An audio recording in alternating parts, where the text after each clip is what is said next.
Back after the break at माह रमज़ान में Ali Salman. Break पे जाने से पहले हम लखानी साहब और मिस्टर लखानी से बात कर रहे थे। किसी भी रिलेशन में एक इमोशनल ट्रॉमा, एक इमोशनल पैच आता है जिस वक्त जब लाइफ पार्टनर को ज़रूरत होती है दूसरे लाइफ पार्टनर की, and when he or she is not there. Mister Lakhani break पे जाने से पहले बात कर रही थी कि जब इनके बेटे की तबीयत सा ख़राब थी, इन्होंने इनको रात 1:30 बजे फ़ोन किया। ये किसी श्रीलंकन डेलीगेशन के साथ मीटिंग में थे, which also make sense from business background, I can relate to it. और इन्होंने शहरियार को फ़ोन किया, Shahriyar has been an emotional support. और ऐसे कौन से इंसिडेंट्स हैं मिस्टर लखानी? कैसे इशू आए नहीं हमारी ज़िंदगी में।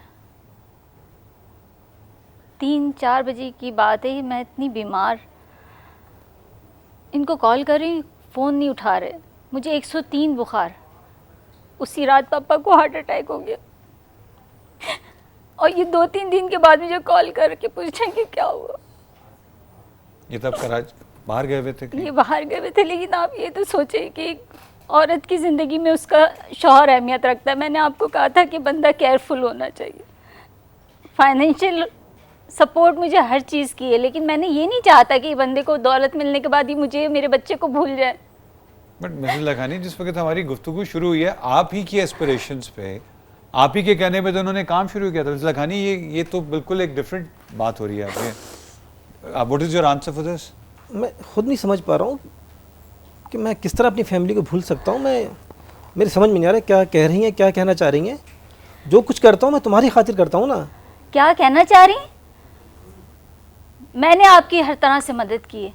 मैंने अपना जेवर बेच के आपको इस मकाम पे पहुंचाया है।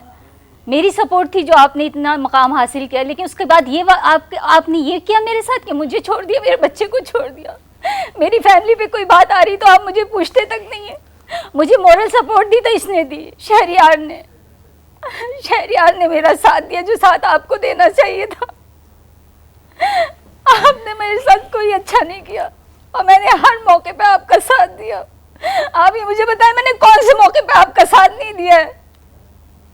तो मैं कब मना कर रहा हूँ इस बात से भाई, लेकिन मैं बाहर बैठ के क्या कर सकता था? अगर आपके पापा को अटैक हुआ था तो मैं वहाँ बैठकर क्या कर सकता था? मुझे बताओ ना। आप क्या कर सकता था? आप क्या कर सकते थे? आपको चाहिए था आप फौरन आप अपना टिकट कटवाते और यहाँ पे पहुँचते। अगर आपको हमसे मोहब्बत होती या आप हमारा ख्याल, आपके दिल में हमारे लिए थोड़ा सा भी ख्याल होता, मैं लाखों रुपए का लॉस कर यहाँ पहुँच जाता। मैं सर्जन हूँ या डॉक्टर हूँ, क्या करता हूँ मुझे बताओ। माई फुट लाखों रुपए।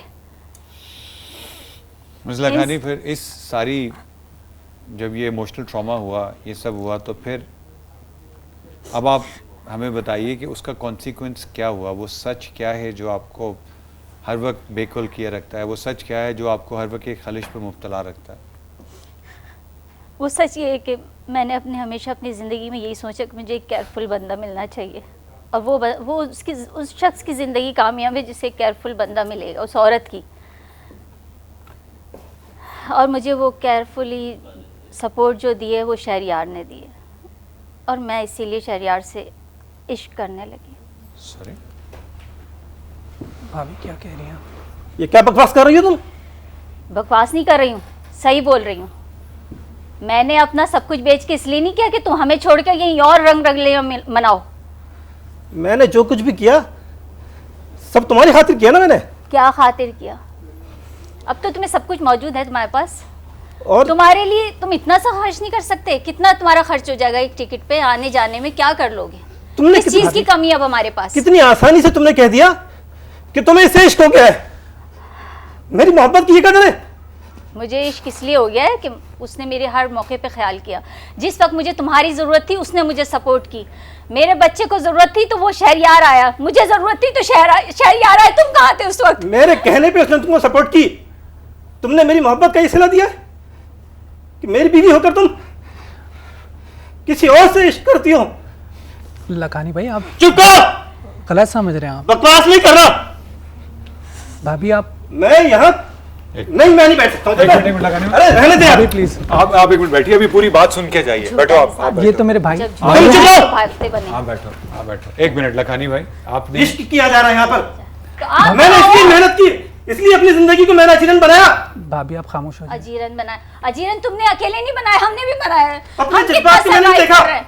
मिसेस लखानी, एक मेरी कोई फीलिंग नहीं थी। एक फीलिंग सेकंड। नहीं लखानी थी। साहब, 2 बजे रात में कमरे में नहीं हो तो कहाँ हो तुम? 1:30 बजे तुम तो अपना सेल फोन ऑफ करके कहाँ रहते थे? मिसेस लाखानी, भाभी। एक सेकंड लाखानी साहब, आपने अभी तस्वीर का एक रुख देखा है। अभी आपको ये 1 महीना पुरानी बात है जब मिसेस लाखानी को, आपकी बेगम को इस चीज़ का एहसास हुआ कि उनकी ज़िंदगी में कुछ ठीक नहीं है, और उन्होंने जब इनसे ये इजहार किया कि वो ग्रेजुअली आपकी एब्सेंस की कमी को इसमें पूरा होता हुआ देख रही है, तो इस फरिश्ता सिर्फ इंसान का जवाब भी तो सुनिए, उसने आगे से क्या जवाब दिया बताइए मिसेस लाखानी साहब। इनकी बात सुनिए, आपको इनकी साइड, आपको पता होना चाहिए कि जब उन्होंने इस इमोशनल ट्रॉमे में जाकर शहरयार को बताया कि शहरयार जब लाखानी साहब यहाँ नहीं होते तुम मेरा ख्याल करो, तो सुनिए इन्होंने आगे से क्या जवाब दिया। लाखानी साहब, यू हैव टू नो, आपने 7 साल पुराने दोस्त को जिस पे इतना ट्रस्ट किया, जो 3 साल से आपकी कमी, आपके घर पे आपके दोस्त होने का कोई भी फायदा उठा सकता था, सुनिए उसका क्या जवाब था। सुनिए, you have to listen to him. Lakhani साहब बताइए शहरयार, आप जब भाभी आपके पास आई महीना पहले, भाभी ने आपको बोला, क्या बोला था आपने इनको? मैंने ही कहा था कि मुझे तुमसे मोहब्बत हो गई है। आगे सुनिए इनका क्या जवाब था।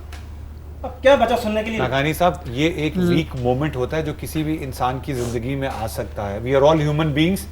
हम देखिए, जिस वक्त कहीं पे कोई गैप होता है, उस गैप को किसी भी राइट मोमेंट पे कोई भी चीज़ फिल कर सकती है। आगे से इनका जवाब सुनिए क्या था, बताइए। लखानी, आप बात को गलत समझ रहे हैं।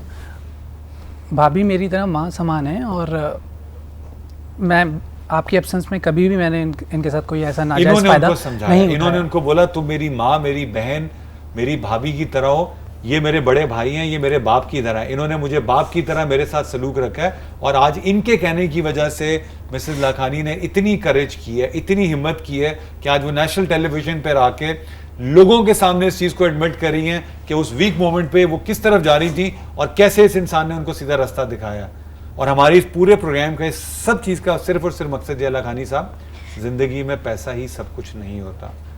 आपके पास 7 साल पहले जो खुशियाँ थी, जिसकी वजह से, जिस औरत की वजह से आज आप इस मकाम पर पहुँचे, इसको रियलाइज़ कीजिए।